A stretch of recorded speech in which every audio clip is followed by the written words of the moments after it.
Okay, this is problem number 10, chapter 5, lesson 6.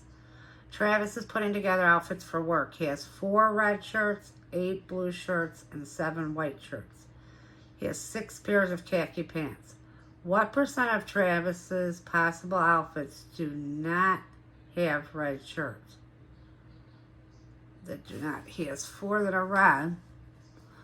So 4 plus 8 is 12, plus 7 is 19. Okay? And it says, what percentage of Travis's possible outfits, so he has a total of 19, do not have red? So you're going to subtract the 4 that are red from the 19, and that would give you 15. So 15 over 19, it's going to be about 75%. Guessing off the top of my head, because 19 is close to 20. 20 times 5 is 100.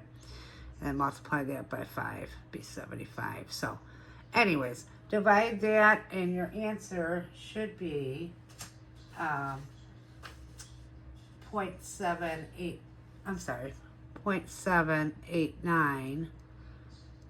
And this is higher than 5, so you go to the next number.